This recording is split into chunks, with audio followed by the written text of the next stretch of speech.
വിശദമായ റിപ്പോർട്ടിലേക്ക്. ബംഗളൂരുവിൽ നിന്ന് വടക്കഞ്ചേരിയിലേക്ക് വന്ന മുൻ ബി.ജെ.പി. നേതാവിന്റെ കാറിൽ നിന്ന് പണം പിടിച്ചെടുത്ത പോലീസ്. രേഖകളില്ലാതെ കൈവശം വെച്ച 1 കോടി രൂപയാണ് പോലീസ് പിടിച്ചെടുത്തത്.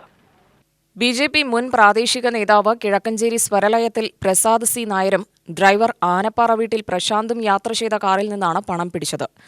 അനധികൃതമായി കാറിൽ കടത്തിയ 1 കോടി രൂപയുമായാണ് കിഴക്കഞ്ചേരി സ്വദേശികൾ വാളയാറിൽ പിടിയിലായത്. ബംഗളൂരുവിൽ നിന്ന് വടക്കഞ്ചേരിയിലേക്കാണ് കർണാടക രജിസ്ട്രേഷൻ കിയ കാർണിവൽ കാറിൽ പണം കടത്തിയത്. വാളയാർ ടോൾ പ്ലാസയിൽ ചൊവ്വാഴ്ച രാത്രിയാണ് സംഭവം. വാളയാർ പോലീസും പാലക്കാട് ജില്ലാ ലഹരിവിരുദ്ധ സ്ക്വാഡും രഹസ്യ വിവരത്തെ തുടർന്നാണ് വാളയാർ സംസ്ഥാന അതിർത്തിയിൽ സംയുക്ത പരിശോധന നടത്തിയത്. കാറും പണവും പോലീസ് പിടിച്ചെടുത്തു. പണം പിടികൂടിയതിനു പിന്നാലെ പ്രസാദിന്റെ കിഴക്കഞ്ചേരിയിലെ വീട്ടിൽ വടക്കഞ്ചേരി പോലീസും പരിശോധന നടത്തിയിരുന്നു. വണ്ടാഴി മണ്ഡലം മുൻ ജനറൽ സെക്രട്ടറിയാണ് പ്രസാദ്. നിലവിൽ പാർട്ടിയിൽ ചുമതലകളില്ല.